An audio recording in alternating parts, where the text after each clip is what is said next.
നമസ്കാരം. വാർത്തയിലെ സത്യം വാർത്താധിഷ്ഠിത പരിപാടിയിലേക്ക് ഏവർക്കും സ്വാഗതം. രാജ്യത്തെ ഏറ്റവും വലിയ മത്സര പരീക്ഷകളിലൊന്നായ നീറ്റ് ലക്ഷക്കണക്കിന് വിദ്യാർത്ഥികളുടെ കരിയറിനെയും ഭാവിയെയും ജീവിത സ്വപ്നങ്ങളുമായി ബന്ധപ്പെട്ട പരീക്ഷയാണ്.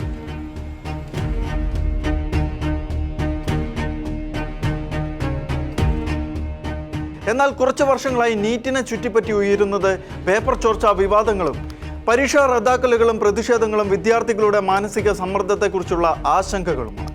ഇതിനിടെ ചില വിദ്യാർത്ഥികളുടെ ആത്മഹത്യാ വാർത്തകളും രാജ്യത്തെ നടുക്കിയിരിക്കുന്ന ഈ സാഹചര്യത്തിൽ ഏറ്റവും വലിയൊരു ചോദ്യമായി ഉയരുന്നത് ഈ ആത്മഹത്യകളിൽ പരീക്ഷയിൽ തോൽക്കുമെന്ന ഭയം കൊണ്ട് മാത്രമാണോ സംഭവിച്ചത്, അതോ അതിനപ്പുറം മറ്റ് ഘടകങ്ങളും അതിൻ്റെ പിന്നിൽ ഉണ്ടോ എന്നുള്ളതാണ്. ഇന്ത്യയിൽ മെഡിക്കൽ പ്രവേശനത്തിനായി വർഷം തോറും ലക്ഷക്കണക്കിന് വിദ്യാർത്ഥികളാണ് നീറ്റ് എഴുതുന്നത്. മാസങ്ങളല്ല, പലരും വർഷങ്ങളോളമാണ് ഇതിനായി തയ്യാറെടുക്കുന്നത്. കോച്ചിങ് സ്ഥാപനങ്ങൾ, സാമ്പത്തിക ചിലവ്, കുടുംബത്തിൻ്റെ പ്രതീക്ഷകൾ, സമൂഹത്തിൻ്റെ സമ്മർദ്ദം തുടങ്ങിയവയെല്ലാം വിദ്യാർത്ഥികളുടെ മനസ്സിൽ വലിയൊരു ഭാരമായി മാറാമെന്ന സാഹചര്യം നിലനിൽക്കുമ്പോഴാണ് പരീക്ഷാ ക്രമക്കേടുകളും പേപ്പർ ചോർച്ചയടക്കമുള്ള ഗുരുതരമായ വിഷയങ്ങൾ റിപ്പോർട്ട് ചെയ്യപ്പെടുന്നത്. സ്വാഭാവികമായും അത്തരം സാഹചര്യങ്ങൾ ഉണ്ടാവുമ്പോൾ നിരാശയും അനിശ്ചിതത്വവും വർദ്ധിക്കുക തന്നെ ചെയ്യും. എന്നാൽ മാധ്യമങ്ങളിൽ റിപ്പോർട്ട് ചെയ്യപ്പെട്ട ചില കേസുകൾ നീറ്റുമായി ബന്ധപ്പെട്ടവയാണ് എങ്കിലും ഓരോ സംഭവങ്ങളും ഇഴകീറി പരിശോധിക്കുമ്പോൾ മറ്റു ചില കാര്യങ്ങൾ കൂടി വ്യക്തമാണ്. ആത്മഹത്യക്ക് ഒരൊറ്റ കാരണം മാത്രമാണ് എന്ന് പറയാൻ സാധിക്കില്ല. മനഃശാസ്ത്ര വിദഗ്ധർ ചൂണ്ടിക്കാണിക്കുന്നത് ആത്മഹത്യ സാധാരണയായി പല ഘടകങ്ങൾ ഒരുമിച്ച് പ്രവർത്തിക്കുന്ന ഒരു സങ്കീർണമായ സംഭവമാണ് എന്നാണ്. പരീക്ഷാ സമ്മർദ്ദം, പരാജയഭയം, പരീക്ഷ റദ്ദാക്കലോ വീണ്ടും പരീക്ഷ നടത്തേണ്ടി വരുന്നതോ ആയിട്ടുള്ള കാരണങ്ങൾ, വ്യക്തിപരമായ മാനസിക ആരോഗ്യ പ്രശ്നങ്ങൾ, കുടുംബപരവും സാമ്പത്തികപരവുമായ സമ്മർദ്ദങ്ങൾ, ഭാവിയെക്കുറിച്ചുള്ള ആശങ്ക എന്നിങ്ങനെ പല കാര്യങ്ങൾ അതിൽ ഉൾപ്പെടുത്താവുന്നതാണ്. അതിനാൽ നീറ്റ് കാരണം ആത്മഹത്യ എന്ന ലളിതമായ നിഗമനം തീർച്ചയായും വസ്തുതകളെ പൂർണ്ണമായും പ്രതിഫലിപ്പിക്കുന്നില്ല എന്ന കാര്യത്തിന് സംശയമൊന്നുമില്ല. സുരക്ഷിതമെന്ന് കരുതിയ ഒരു പരീക്ഷയുടെ പേപ്പർ ചോർന്നത് ചെറിയ ആഘാതമല്ല വിദ്യാർത്ഥികളിൽ ഉളവാക്കിയത്. പേപ്പർ ചോർച്ചയുണ്ടാകുമ്പോൾ ഏറ്റവും വലിയ നഷ്ടം നേരിടുന്നത് ക്രമക്കേട് നടത്തിയവരല്ല, മറിച്ച് സത്യസന്ധമായി പരീക്ഷ എഴുതിയ വിദ്യാർത്ഥികളാണ്. അവരെ സംബന്ധിച്ചിടത്തോളം വീണ്ടും പഠിക്കണം, വീണ്ടും തയ്യാറെടുക്കണം, വീണ്ടും അതേ മാനസിക സമ്മർദ്ദം നേരിടണം. ഇക്കാര്യങ്ങളൊക്കെ വലിയ പ്രതിസന്ധി തന്നെയാണ് സൃഷ്ടിച്ചത്. ഈ അവസ്ഥ വിദ്യാർത്ഥികളുടെ മാനസികാരോഗ്യത്തെ പ്രതികൂലമായി ബാധിക്കുമെന്ന് വിദഗ്ധർ മുന്നറിയിപ്പ് നൽകിയിട്ടുമുണ്ട്. എന്നാൽ ഇതിനെല്ലാം പ്രതിവിധി ആത്മഹത്യയാണ് എന്ന ധ്വനി നൽകുന്ന പ്രചാരണങ്ങൾ വാസ്തവത്തോട് ഒട്ടും ചേർന്ന് നിൽക്കുന്നതാണ്. ഈ സംഭവങ്ങളുടെ പശ്ചാത്തലത്തിൽ പ്രതിഷേധിച്ച സംഘടനകൾ ആത്മഹത്യ ചെയ്ത വിദ്യാർത്ഥികളുടെ കുടുംബങ്ങൾക്ക് 1 കോടി രൂപ നഷ്ടപരിഹാരം നൽകണമെന്നാവശ്യപ്പെട്ട് രംഗത്ത് വന്നത് വാസ്തവത്തിൽ ആത്മഹത്യയെ പ്രോത്സാഹിപ്പിക്കുന്ന തരത്തിൽ തെറ്റായ ഒരു സന്ദേശം കൂടിയാണ് ഈ സമൂഹത്തിന് നൽകിയിരിക്കുന്നത്. ആത്മഹത്യയെ തുടർന്ന് സാമ്പത്തിക നഷ്ടപരിഹാരം പ്രഖ്യാപിക്കുന്നത് അത് ആത്മഹത്യ ഒരു പരിഹാരമെന്നോ അംഗീകാരമെന്നോ തെറ്റായി കാണുവാൻ ചിലരെ ഒരുപക്ഷെ പ്രേരിപ്പിക്കാനുള്ള ഒരു അപകട സാധ്യത കൂടി ഒളിഞ്ഞിരിക്കുന്നു. ഏതായാലും ഈ ആവശ്യം മുന്നോട്ട് വയ്ക്കുന്നവർ പറയുന്നത് പരീക്ഷാ സംവിധാനത്തിലെ വീഴ്ചകൾ മൂലം കുടുംബങ്ങൾ ദുരന്തത്തിലാണ് എന്നും സർക്കാർ ഉത്തരവാദിത്വം ഏറ്റെടുക്കണമെന്നും ആണ്. ആത്മഹത്യയെക്കുറിച്ചുള്ള പൊതുചർച്ചകൾ വളരെ ഉത്തരവാദിത്തപൂർണ്ണമായിരിക്കണമെന്നും സാമ്പത്തിക ആനുകൂല്യങ്ങളെ ആത്മഹത്യയുമായി നേരിട്ട് ബന്ധിപ്പിക്കുന്ന സന്ദേശങ്ങൾ ഒഴിവാക്കണമെന്നും മാനസികാരോഗ്യ വിദഗ്ധരും പൊതുവെ ചൂണ്ടിക്കാണിക്കാറുണ്ട്. അതുകൊണ്ട് ഇത്തരം ആവശ്യങ്ങളെക്കുറിച്ചുള്ള ചർച്ചയിൽ സൂക്ഷ്മതയും വസ്തുതാപരവുമായ സമീപനം ആവശ്യമാണ്. ഇവിടെ വിദ്യാർത്ഥികളുടെ ജീവൻ സംരക്ഷിക്കുക എന്നുള്ളത് അത്യന്താപേക്ഷിതമായ കാര്യം തന്നെയാണ്. അതിന് സർക്കാർ തലത്തിൽ വേണ്ടത് പരീക്ഷാ സംവിധാനത്തിൻ്റെ വിശ്വാസ്യത ഉറപ്പാക്കുക എന്നുള്ളതാണ്.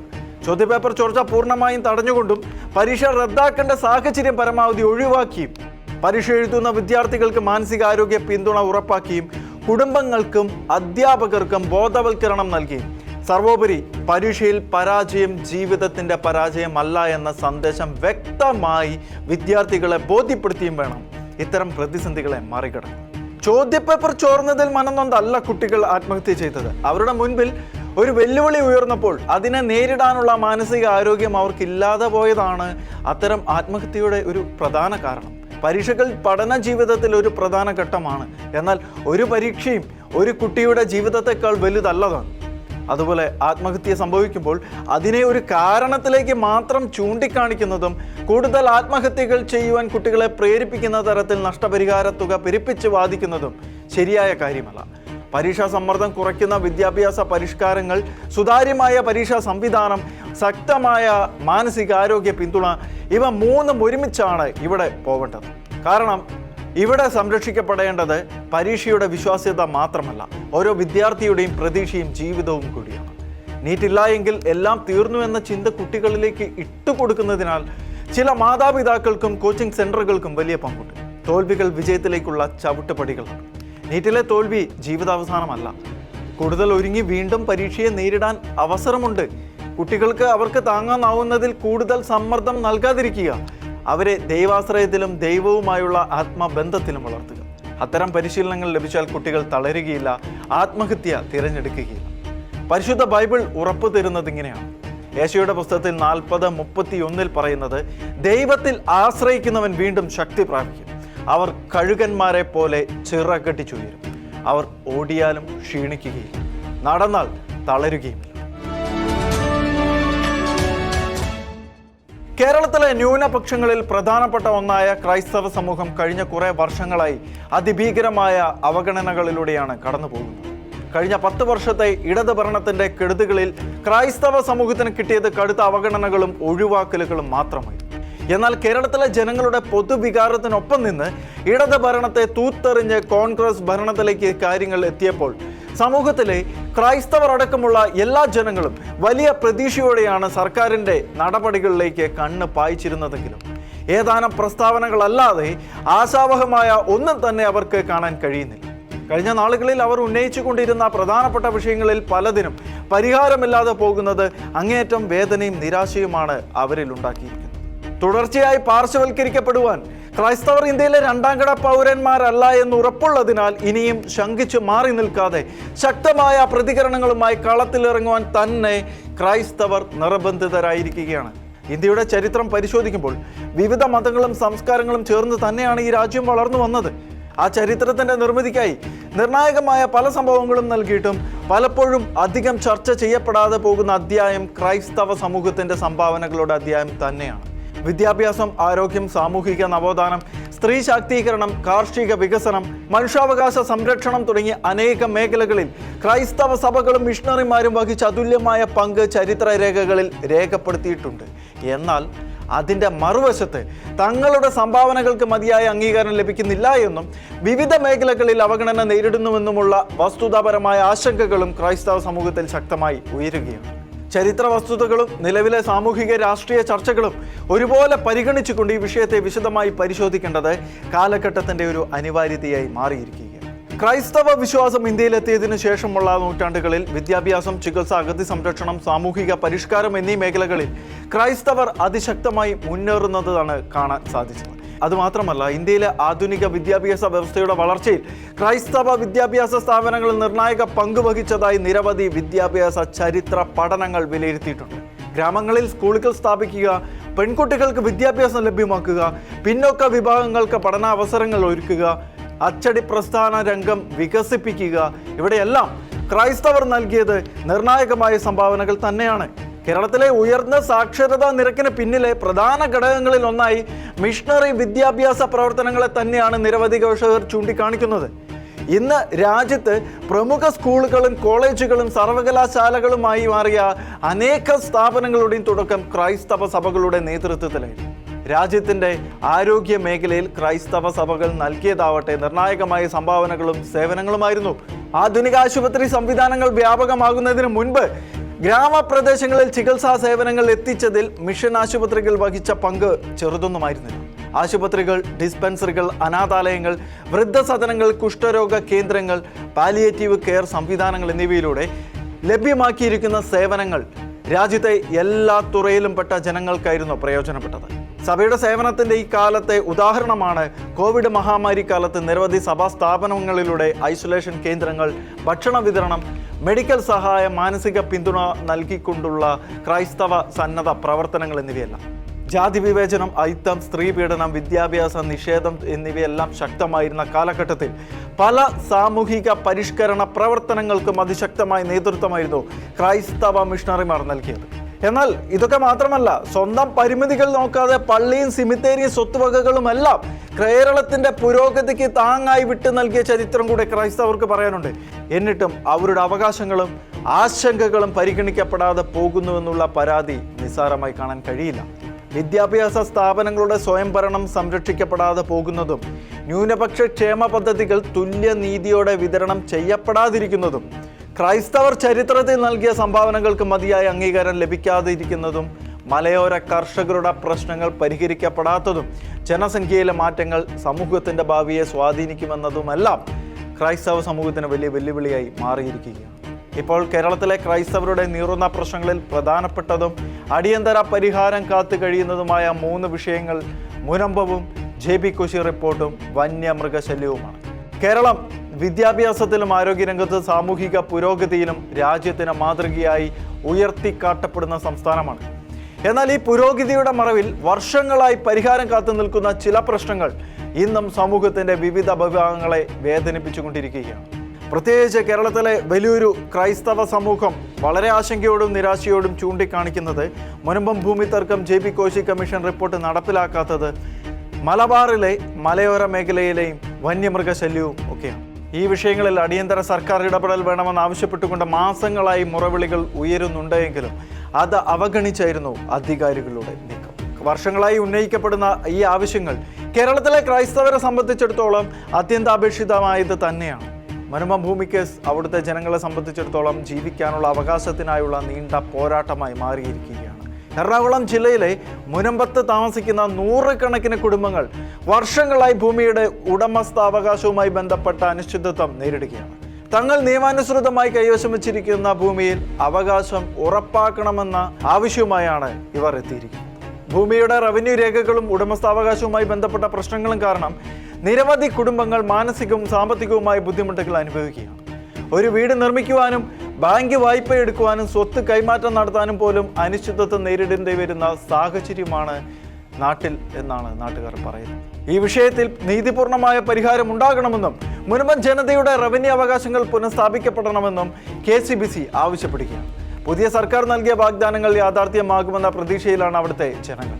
പിണറായി വിജയന്റെ ഭരണകാലത്ത് മുനമ്പത്തെ സമരം ശക്തമായിരിക്കുമ്പോൾ അന്നത്തെ പ്രതിപക്ഷ നേതാവും ഇന്നത്തെ മുഖ്യമന്ത്രിയുമായ VD സതീശൻ പലതവണയായിരുന്നു അനുനയ നീക്കങ്ങളുമായി പരിഹാര ഫോർമുലകളുമായി മുനമ്പത്തെത്തിയത്. തങ്ങൾ അധികാരത്തിൽ വന്നാൽ കേവലം 10 മിനിറ്റ് കൊണ്ട്, വളരെ നിസ്സാരമായിട്ട് അദ്ദേഹം പറഞ്ഞതാണ്, തങ്ങൾ അധികാരത്തിൽ വന്നാൽ കേവലം 10 മിനിറ്റ് കൊണ്ട് മുനമ്പത്തെ പ്രശ്നങ്ങളെല്ലാം പരിഹരിക്കാമെന്നുള്ള ആവശ്യഭരിതമായിട്ടുള്ള ഒരു വാഗ്ദാനം അദ്ദേഹം മുന്നോട്ട് വയ്ക്കുകയും സതീശൻ മുഖ്യമന്ത്രിയാവുന്ന കാലത്ത് തങ്ങളുടെ പ്രശ്നങ്ങൾക്ക് പരിഹാരം ഉണ്ടാകുമെന്നത് കാത്ത് കണ്ണിൽ എണ്ണയൊഴിച്ച് മുനമ്പത്തെ ജനങ്ങളും പാർത്തിരുന്നു. 10 മിനിറ്റ് എന്നത് ആവശ്യമായതിനാൽ 10 മിനിറ്റല്ല 10 ദിവസങ്ങൾ തന്നെ എടുത്തോളാൻ സതീശന് മുനമ്പത്തെ ജനങ്ങൾ അനുമതി കൊടുത്തിരുന്നു. എന്നാൽ മുൻ സർക്കാരിനെ പഴിചാരി തന്ത്രപൂർവ്വം വിഷയത്തിൽ നിന്ന് മുഖ്യമന്ത്രി സതീശൻ കൂട്ടാകുന്ന കാഴ്ചകളാണ് കണ്ടത്. മുനമ്പത്തെ ജനങ്ങളെ സംബന്ധിച്ചിടത്തോളം അങ്ങേയറ്റം നിരാശാജനകമായിരുന്നു ആ നടപടികൾ. തങ്ങൾ പണം മുടക്കി വാങ്ങിച്ചതോ അല്ല എങ്കിൽ പണം മുടക്കി വാങ്ങിയ പിതാക്കന്മാരിൽ നിന്ന് തലമുറകൾക്കുള്ള അവകാശമായി കിട്ടിയ കൃത്യമായ ആധാരങ്ങളുള്ള വസ്തുവകകളിൽ അവിടെയുള്ള ജനങ്ങൾ കഠിനമായി പണിയെടുത്താണ് ഇന്ന് കാണുന്ന മനോഹരതയിലേക്ക് എത്തിച്ചത്. അത് പണ്ട് കാലത്തെ അശാസ്ത്രീയമായ തൃപ്പടിദാനത്തിൻ്റെ കഥ പറഞ്ഞ് തട്ടിയെടുക്കാൻ ശ്രമിക്കുന്നത് അങ്ങേയറ്റം അപലപനീയം തന്നെയാണ്. അതിപ്പോൾ രാഷ്ട്രീയത്തിലെ സ്വാധീനം മുതലാക്കി അധികാരികളെ വരുത്തി നിർത്തി ക്രൈസ്തവർക്കെതിരെ തിരിച്ചുവിടാനാണ് പദ്ധതിയെങ്കിൽ അതിനെതിരെ ശക്തമായ പ്രതിഷേധങ്ങൾ തന്നെ ഉണ്ടാകേണ്ടിയിരിക്കുന്നു. അത് മുനമ്പം കടപ്പുറത്ത് വേളാങ്കണ്ണി പള്ളിക്ക് മുൻപിലുള്ള തെങ്ങോല പന്തലിൽ നിന്നും സെക്രട്ടേറിയറ്റിന് മുന്നിലേക്ക് തന്നെ മാറ്റേണ്ട സമയത്തിലേക്കാണ് കാര്യങ്ങൾ ചെന്നെത്തുന്നത്. അതുപോലെ തന്നെ കേരളത്തിലെ ക്രൈസ്തവരെ സംബന്ധിച്ചിടത്തോളം അതീവ നിർണായകമായ ഒരു വിഷയമാണ് justice JB Koshy commission report. അത് നടപ്പിലാക്കാതെ ഇരിക്കുന്നത്. കേരളത്തിലെ ക്രൈസ്തവരുടെയും കർഷക വിഭാഗങ്ങളുടെയും പ്രത്യേകിച്ച് മലയോര മേഖലയിലെ കുടിയേറ്റ സമൂഹത്തിൻ്റെയും പ്രശ്നങ്ങൾ പഠിക്കുന്നതിനായി രൂപീകരിച്ച justice JB Koshy commission Pinarayi സർക്കാരിന് സമഗ്രമായ റിപ്പോർട്ട് സമർപ്പിച്ചിരുന്നു. ഭൂമിയുടെ പട്ടയം, വനമേഖലയുമായി ബന്ധപ്പെട്ട നിയന്ത്രണങ്ങൾ, കർഷകരുടെ സുരക്ഷ, അടിസ്ഥാന വികസന സൗകര്യങ്ങൾ, നിയമപരമായ അനിശ്ചിതത്വങ്ങൾ എന്നിവ ഉൾപ്പെടെ നിരവധി വിഷയങ്ങളിൽ കമ്മീഷൻ ശുപാർശകൾ മുന്നോട്ട് വച്ചിരുന്നു. എന്നാൽ റിപ്പോർട്ട് സമർപ്പിച്ചിട്ട് വർഷങ്ങൾ കഴിഞ്ഞിട്ടും അതിലെ പ്രധാന നിർദ്ദേശങ്ങൾ പൂർണ്ണമായി നടപ്പിലാക്കാൻ പിണറായി സർക്കാർ തയ്യാറായില്ല. അത് ക്രൈസ്തവ സംഘടനകളുടെ കേവലമായ വിമർശനമല്ല, വസ്തുതാപരമായ കാര്യം തന്നെയാണ്. മലയോര മേഖലകളിൽ താമസിക്കുന്ന നിരവധി കുടുംബങ്ങൾ ഇന്നും ഭൂമിയുടെ നിയമപരമായ സുരക്ഷിതത്വം ഉറപ്പിനാക്കാതെ ജീവിക്കുകയാണ്. റോഡുകൾ, വൈദ്യുതി, കുടിവെള്ളം, കൃഷി, വികസനം തുടങ്ങിയ അടിസ്ഥാന ആവശ്യങ്ങൾ പോലും പല പ്രദേശങ്ങളിലും നിയമപരമായ തടസ്സങ്ങളുമായി ബന്ധപ്പെട്ട മന്ദഗതിയിലാണ്. കഴിഞ്ഞ നിയമസഭാ തെരഞ്ഞെടുപ്പ് കാലത്ത് ആ റിപ്പോർട്ടിന്റെ ഏതാനും ഭാഗങ്ങൾ പുറത്തുവിട്ടുകൊണ്ട് ക്രൈസ്തവ സമൂഹത്തെ സോപ്പിടാൻ ഇടതുപക്ഷം രംഗത്തിറങ്ങുമെന്ന് കണക്ക് കൂട്ടിയിരുന്നു. അത് അച്ചട്ടാവുകയും ചെയ്തു. അന്ന് പുറത്തുവിട്ടത് സർക്കാരിൻ്റെ അങ്ങേയറ്റം അടിയന്തരമായ ശ്രദ്ധ ആവശ്യമുള്ള കാര്യങ്ങളും ക്രൈസ്തവ സമൂഹത്തിന് ജനസംഖ്യ ആനുപാതികമായി ന്യൂനപക്ഷ ആനുകൂല്യങ്ങളും പ്രാതിനിധ്യവും ഉറപ്പാക്കുന്ന നിരവധി നിർണായക ശുപാർശകളുമായിരുന്നു ആ പ്രകാശിത പേജുകളിലുണ്ടായിരുന്നത്. റിപ്പോർട്ട് പ്രഖ്യാപിച്ചതിന് പിന്നാലെ വിവിധ ക്രൈസ്തവ സഭാ നേതാക്കളുമായി അന്നത്തെ മുഖ്യമന്ത്രിയായിരുന്ന പിണറായി വിജയൻ നടത്തിയ കൂടിക്കാഴ്ചയിൽ ശുപാർശകൾ സമയബന്ധിതമായി നടപ്പിലാക്കുന്നതിനായി പ്രത്യേക മേൽനോട്ട സംവിധാനം രൂപീകരിക്കണമെന്ന ആവശ്യം ഉയർന്നിരുന്നു.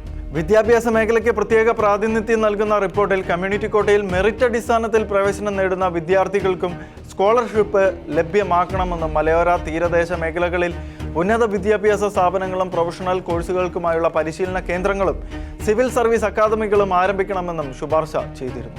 സ്വാശ്രയ മെഡിക്കൽ കോളേജുകളിലെ സർക്കാർ സീറ്റുകളുടെ വിന്യാസത്തിൽ മാറ്റം നിർദ്ദേശിച്ചിട്ടുണ്ട്. സർക്കാർ സീറ്റുകളുടെ ഒരു വിഹിതം കമ്മ്യൂണിറ്റി കോട്ടയായി നിശ്ചയിക്കുകയും മാനേജിംഗ് കമ്മ്യൂണിറ്റികൾക്ക് പ്രത്യേക കോട്ട അനുവദിക്കണമെന്നുമാണ് റിപ്പോർട്ട് നിലപാടെടുത്തത്. സാമ്പത്തികമായി പിന്നോക്കം നിൽക്കുന്ന ക്രൈസ്തവ കുടുംബങ്ങളിലെ കുട്ടികൾക്കും അനാഥർക്കും കർഷകരുടെ മക്കൾക്കും പ്രത്യേക സ്കോളർഷിപ്പ് പദ്ധതികൾ നടപ്പിലാക്കണമെന്നും അനാഥാലയങ്ങൾക്ക് ലഭിക്കുന്ന സർക്കാർ സഹായം വർദ്ധിപ്പിക്കണമെന്നും യത്തീംഖാനകളിലെ കുട്ടികൾക്ക് ലഭിക്കുന്ന പ്രൊഫഷണൽ കോഴ്സ് സ്കോളർഷിപ്പിന് സമാനമായ ആനുകൂല്യം ക്രൈസ്തവ അനാഥാലയങ്ങളിലെ കുട്ടികൾക്കും ലഭ്യമാക്കണമെന്നും റിപ്പോർട്ടിൽ നിർദ്ദേശമുണ്ടായിരുന്നു. മതബോധന രംഗത്തുള്ള സൺഡേ സ്കൂൾ, വേദപാഠ അധ്യാപകർക്ക് മദ്രസ അധ്യാപകരുടെ മാതൃകയിൽ ക്ഷേമനിധി രൂപീകരിക്കണമെന്നും കൂടാതെ ചെറിയ ആരാധനാലയങ്ങൾക്കും കുരിശിൻ തൊട്ടികൾക്കും കെട്ടിട നിർമ്മാണ ചട്ടങ്ങളിൽ ഇളവ് അനുവദിക്കണമെന്നും സർക്കാർ സ്ഥാപനങ്ങളിലെ ന്യൂനപക്ഷ ക്ഷേമ ഭരണ സംവിധാനങ്ങളിൽ ക്രൈസ്തവർക്കും ജനസംഖ്യ ആനുപാതിക പ്രാതിനിധ്യം ഉറപ്പാക്കണമെന്നും സംസ്ഥാന സർക്കാർ സർവീസിലുള്ള ജീവനക്കാരുടെ ജാതി തിരിച്ചുള്ള കണക്കുകൾ പ്രസിദ്ധീകരിക്കണമെന്നും റിപ്പോർട്ടിൽ ചൂണ്ടിക്കാട്ടുന്നു. ക്രൈസ്തവ പൈതൃക സംരക്ഷണത്തിനും ഗവേഷണത്തിനും പ്രത്യേക പ്രാതിനിധ്യം നൽകുന്ന റിപ്പോർട്ടിൽ ക്രൈസ്തവ ചരിത്രം, സാഹിത്യം, കല, സുറിയാനി, ലത്തീൻ ഭാഷകൾ എന്നിവയിൽ ഗവേഷണ പദ്ധതികൾ ആരംഭിക്കണമെന്നതും സർവകലാശാലകളിൽ ക്രിസ്ത്യൻ സ്റ്റഡീസ് വിഭാഗങ്ങളും ചെയറുകളും സ്ഥാപിക്കണമെന്നും വേദപാഠ ബിരുദങ്ങൾക്ക് സമാന അക്കാദമിക് അംഗീകാരം നൽകണമെന്നും ശുപാർശ ചെയ്തിട്ടുണ്ടായിരുന്നു. ഏതായാലും സാമൂഹിക നീതി, വിദ്യാഭ്യാസ പുരോഗതി, ന്യൂനപക്ഷ ക്ഷേമം എന്നിവ ലക്ഷ്യമിട്ട് സമർപ്പിച്ചിരിക്കുന്ന JB കോശി കമ്മീഷൻ റിപ്പോർട്ടിലെ ശുപാർശകൾ അടിയന്തരമായി നടപ്പിലാക്കിക്കൊണ്ട് ക്രൈസ്തവ സമൂഹത്തിന്റെ ആശങ്കകൾക്ക് അറുതി വരുത്തുക തന്നെ വേണം. അക്കാര്യത്തിൽ സർക്കാരിന്റെ ഭാഗത്തു നിന്നും ഉദാസീനതകൾ ഉണ്ടാകുന്ന പക്ഷം അതിശക്തമായ പ്രതിഷേധങ്ങളുമായി ക്രൈസ്തവ സമൂഹം ഉണരേണ്ടിയിരിക്കുന്നു. മൂന്നാമത്തെ പ്രതിസന്ധിയും JB കോശി കമ്മീഷൻ റിപ്പോർട്ടും ക്രൈസ്തവ സമൂഹത്തിന്റെ ജീവന് ഭീഷണി അല്ലായിരുന്നു. എന്നാൽ ജനങ്ങളുടെ സ്വത്തിനും ജീവനും ശക്തമായ ഭീഷണിയായി മാറിയിരിക്കുന്ന പ്രതിസന്ധിയാണ് വന്യമൃഗശല്യം. മലയോര മേഖലകളിൽ വന്യമൃഗശല്യം രൂക്ഷമാകുന്നിടത്ത് ജനങ്ങളുടെ ജീവനും ഉപജീവനവുമെല്ലാം വലിയ പ്രതിസന്ധിയിലായിരിക്കുകയാണ്. കേരളത്തിലെ മലയോര മേഖലകളിൽ ഇന്ന് ഏറ്റവും വലിയ വെല്ലുവിളിയായി മാറിയിരിക്കുന്നത് വന്യമൃഗ ആക്രമണങ്ങളാണ്. ഇടുക്കി, വയനാട്, കണ്ണൂർ, കാസർഗോഡ്, കോട്ടയം, പത്തനംതിട്ട തുടങ്ങിയ ജില്ലകളിലെല്ലാം ആന, കാട്ടുപന്നി, കടുവ, പുലി തുടങ്ങിയ വന്യമൃഗങ്ങളുടെ ആക്രമണം തുടർച്ചയായി റിപ്പോർട്ട് ചെയ്യപ്പെടുന്ന ഒന്നാണ്. പലപ്പോഴും കർഷകരുടെ കൃഷി പൂർണ്ണമായി നശിക്കുന്നു എന്ന് മാത്രമല്ല, ചില സന്ദർഭങ്ങളിൽ മനുഷ്യജീവനും നഷ്ടമാവുകയും ചെയ്യുക. വർഷങ്ങൾ കൊണ്ട് വളർത്തിയെടുത്ത കൃഷി ഒരു രാത്രി കൊണ്ട് നശിക്കുന്ന അവസ്ഥ പല കുടുംബങ്ങളെയും കടുത്ത സാമ്പത്തിക പ്രതിസന്ധിയിലേക്കാണ് തള്ളിവിടുന്നത്. മലയോര മേഖലയിലെ വലിയൊരു വിഭാഗം ക്രൈസ്തവ കുടുംബങ്ങൾ കൃഷിയെ ആശ്രയിച്ച് മാത്രം ജീവിക്കുന്നവരാണ്. അതിനാൽ വന്യമൃഗശല്യം അവരുടെ ദൈനംദിന ജീവിതത്തെയും ഉപജീവനത്തെയും നേരിട്ട് ബാധിക്കുക തന്നെയാണ് ചെയ്യുന്നത്. മനുഷ്യജീവന് മുൻഗണന നൽകിക്കൊണ്ട് വന്യജീവി സംരക്ഷണ നിയമങ്ങളിൽ ആവശ്യമായ ഭേദഗതികൾ വരുത്തണമെന്നും കർഷകരുടെ സുരക്ഷ ഉറപ്പാക്കുന്ന ശക്തമായ നടപടികൾ സ്വീകരിക്കണമെന്ന ശക്തമായ ആവശ്യപ്പെട്ടുകൊണ്ടാണ് KCBC രംഗത്ത് വന്നിരിക്കുന്നത്. വനനിയമങ്ങളും ബഫർ സോൺ പ്രശ്നങ്ങളുമായി ബന്ധപ്പെട്ട നിയന്ത്രണങ്ങൾ കാരണം പല പ്രദേശങ്ങളിലും വീടുകൾ നിർമ്മിക്കുന്നതിനും റോഡുകൾ വികസിപ്പിക്കുന്നതിനും പൊതുസൗകര്യങ്ങൾ ഒരുക്കുന്നതിനും ബുദ്ധിമുട്ടുകൾ നിലനിൽക്കുന്നുവെന്നാണ് പ്രദേശവാസികളുടെ പരാതി. വികസനവും പരിസ്ഥിതി സംരക്ഷണവും ഒരുപോലെ മുന്നോട്ട് കൊണ്ടുപോകുന്ന നയമാണ് ആവശ്യമെന്ന് വിദഗ്ധരും ചൂണ്ടിക്കാട്ടുന്നു. പരിസ്ഥിതി സംരക്ഷിക്കുമ്പോഴും പതിറ്റാണ്ടുകളായി അവിടെ ജീവിക്കുന്ന ജനങ്ങളുടെ അവകാശങ്ങളും സുരക്ഷയും ഒരുപോലെ സംരക്ഷിക്കപ്പെടണമെന്ന ആവശ്യം ശക്തമായി ഉയരുകയാണ്. മുനമ്പം ഭൂമി പ്രശ്നം, JB കോശി കമ്മീഷൻ റിപ്പോർട്ട്, വന്യമൃഗശല്യം, ഈ 3 വിഷയങ്ങളും വ്യത്യസ്തമാണെങ്കിലും അവയെ ബന്ധിപ്പിക്കുന്ന ഒരു പൊതുവായ ഘടകമുണ്ട്.